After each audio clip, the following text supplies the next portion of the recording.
I am one of the people who are genuinely excited about the actual game part of version 3.3. I hope I made that very clear in my last video. We are finally going back for 𝗖𝗇. We have got some really impressive quality of life updates and optimizations. I mean, let's be for real. We have all been waiting for the flight system to be reintroduced in 𝗖𝗍. Well, we are getting that. And the fact that the devs are putting wings on the motorbike is exactly the cherry on top. On paper, it's a really good patch. But after the live stream, looking at everybody else's reactions, it is crystal clear that high-quality, abundant content wasn't enough to stop the community from entering the kill Kuro games phase. Now, usually, an anniversary is a time for a community to come together and celebrate their birthday. At least, that is the case for other games. But for Wuthering Waves, this civil war we are having is becoming an annual occurrence. Laughs awkwardly in pain.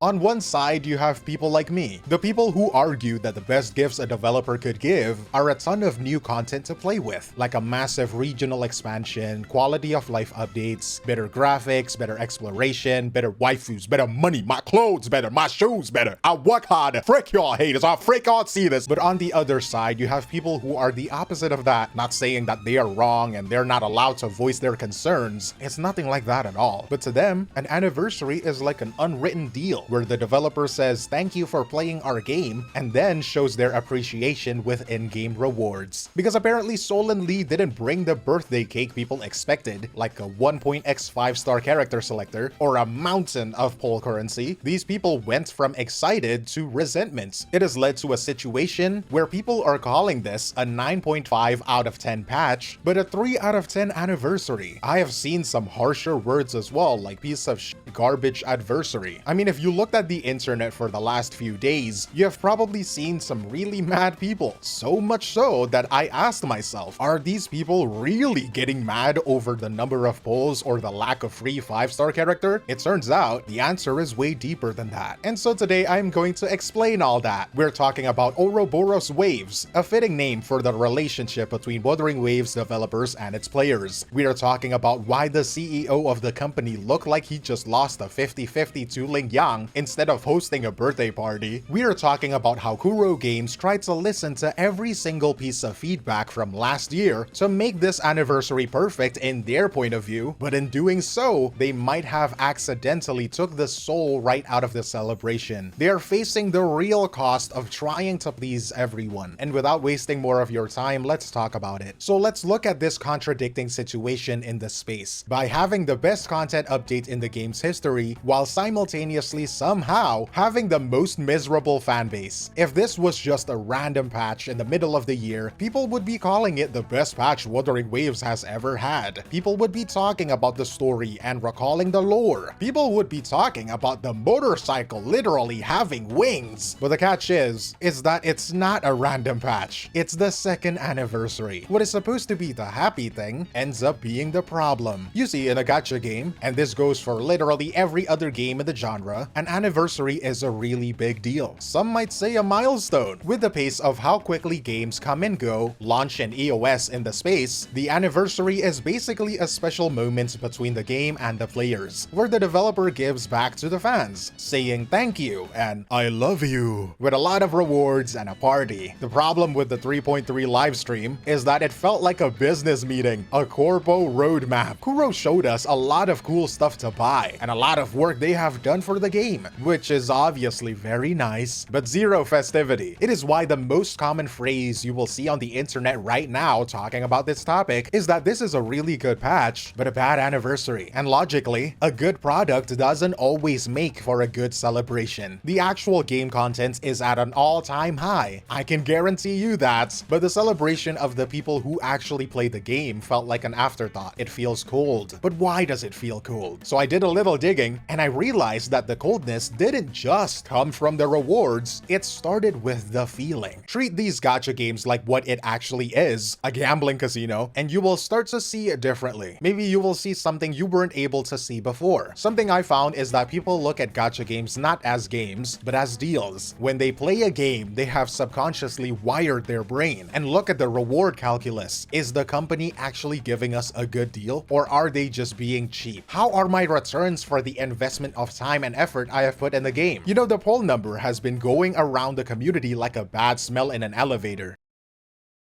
For an anniversary, it sounds hella mid. They look at other games, the grass in the neighbor's lawn, and they see a character selector, more polls per chance, and they look back at their own game, and for the lack of better term, felt the need to bitch. But the people defending Kuro games have a point about poll value. In Wuthering Waves, your polls are mathematically worth more. That is a fact. The weapon banner is a 100% guarantee. Zero coin flip, zero bullshit. We also have the Afterglow Coral system, which lets you buy character copies directly. Even for 4 stars who just got introduced, you don't even gotta pull on the banner you don't want to. You can just buy it straight from the Coral shop. And now here's the thing.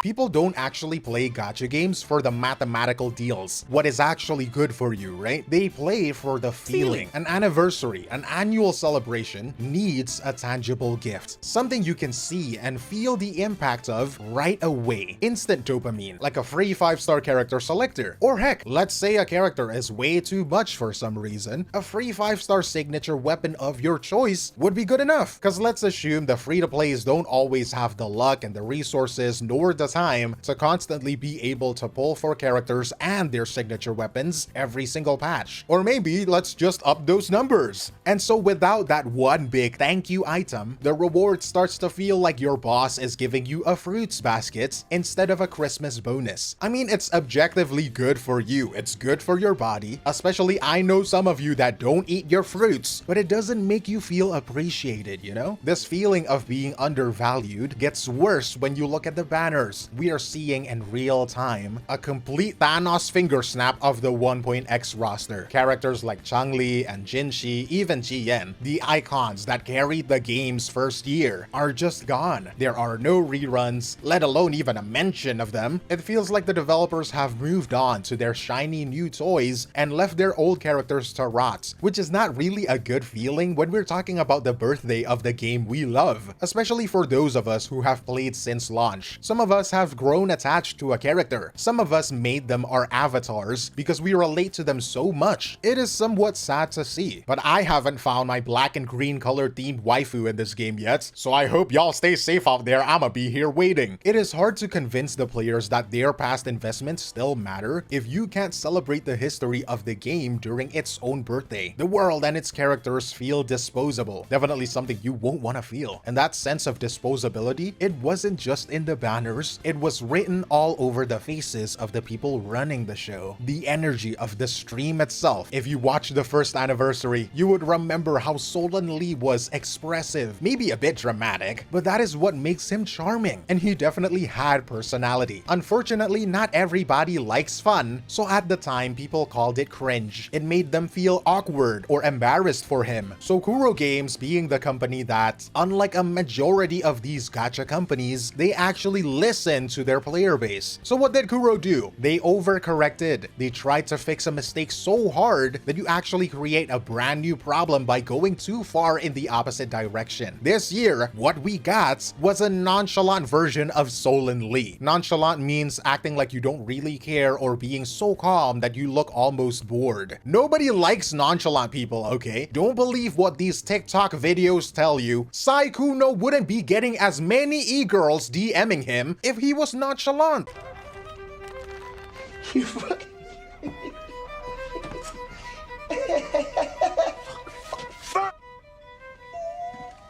And that applies to Solan Lee as well, because the fanboys are not getting the proper fan service by our god and savior CEO of Kuro Games. The drastic difference between the Solan we got this year from last year, like come on, he wasn't goofy, nor was he expressive. He looked like he was attending a funeral. He looks like a robot. He looks like Mark Zuckerberg. This is the same person who cosplayed in a maid outfit. It's like when you stare at the abyss for too long, it starts to stare back at you. And Solan looks like he has been staring at LF1 for way too long. It is actually a bit painful to see. It looks like the developers have been feedbacked into a corner, and this is what happens when you listen to every single criticism, even the ones from the very loud vocal minority. When you try to please them all at once, you will eventually find yourself with no room left to move. You become paralyzed because you're terrified of being caught acting cringe again, afraid of doing something wrong. Because sometimes these gacha communities can be a pool of piranhas bananas. The complete irony of being a good listening developer that tries to follow the instructions of their player base so perfectly that you get the scores right, but you lose your personality in the process. You end up with a stream that is technically correct, but completely empty in emotion. And that hollow feeling is exactly what leads us into something I found when I was surfing through the internet. And this right here will explain why the entire drama even happened. It is something called the minus point system that is currently defining the community's mood. Keep in mind that I will explain the fundamentals of it first, and then we get into the reality of the situation, okay? And it's gonna get nerdy, but bear with me. Usually, right, when we mentally grade a game, we use a plus point system. It's a pretty simple concept. The rating starts at 0, and every time it does something good, like let's say we see a cool new map that is not just open world field of grass lap or a great story quest without the Yap Fest, and we add points to the score. If they do enough good things, the game ends up with a high score, like an 8 or a 9 out of 10. Sounds logical so far, right? I hope you're keeping up with me. But in Wuthering Waves, the community has switched up to a way of thinking that is completely the opposite of that, called the minus points. What does that mean, Glaive? This means they start the review at a perfect score, a perfect 10, and only take points away when it fails to give them exactly what they want. When you start at perfect, the score can only go down. In this kind of mindset, you don't get bonus points for doing your job well, you only lose points for the things that you didn't do or did wrong. The explanation for this is because Kuro Games consistently delivers top-tier combat and story. The community has stopped seeing those things as rewards or a defining factor that this game is special. They don't say, wow, 3 main story quests that actually progresses the plots. Instead, they say, we all know Wuthering Waves story is supposed to be good, so that's nothing new. What else is new? What else can you give me? Does this make sense to you so far? They have taken the special treatment for granted. It's like a parent who doesn't congratulate you for getting a good score like an A+,